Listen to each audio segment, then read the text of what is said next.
நீ நாய்க்கு இறக்கப்பட தப்புன்னு இல்ல. குழந்தைகளை எல்லாம் கடிச்சு வைக்குது, கர்ப்பிணி பெண்களை கடிச்சு வச்சிருக்கு, ரோட்ல சும்மா போனவன துரத்திட்டு போய் கடிக்க கூட இல்ல, கொண்டு போய் ஆக்சிடென்ட் பண்ணி விட்டுருது. 15 நாய் சுத்து போட்டுச்சுன்னா எது நல்ல நாய் எது கெட்ட நாய்னு தெரிய மாட்டேங்குதுங்கிறாங்க.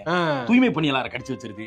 அவங்க எத்தனை நாயை ஹேண்டில் பண்ணுவாங்க? கால் இருக்கு ஓடிடுவேன், சேலையை கட்டிட்டு ஒரு பொம்பளை ஓட முடியுமா? இல்ல கால் இல்லாதவங்க எப்படி ஓடுவாங்க? நாங்களும் அந்த எபிசோட் எல்லாம் பாத்துட்டு தான் வந்திருக்கோம். எல்லாம் எங்களுக்கு ரொம்ப ஆதரவு இருக்கோம். நாங்க என்னெல்லாம் உள்ள விட்டுருக்கணும். புடிங்கிருப்ப நீங்க அப்படியே நானு நாய் எதிர்ப்பாளர் கிடையாது. 15 நாய் இருக்கு, 2 நாய் இருக்க வேண்டிய இடத்துல அதை கம்மி பண்றதுக்கு என்ன பண்ணலாம் நீங்களே சொல்லுங்க. நாங்க எதுவும் சொல்லலாம். என்கிட்ட கேட்க கவர்மெண்ட் போய் கேளுங்க. நான்ப்பா கவர்மெண்ட் கிட்ட போய் ஏதோ ஒண்ணு பண்ணலாம்னு கவர்மெண்டே ஒரு சட்டம் போடுறாங்க.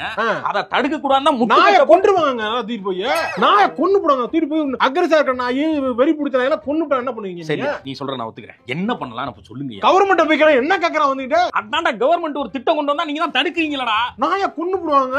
வெறி பிடிச்ச நாய். அப்ப நீ ரூட் சொல்லு. கவர்மெண்ட் போய் கேளுங்க. அப்ப நீ மனுஷனே வெறி பிடிச்ச மாதிரி போறாங்க. நாயை பத்தி பேசுறேன். ரொம்ப கஷ்டம்.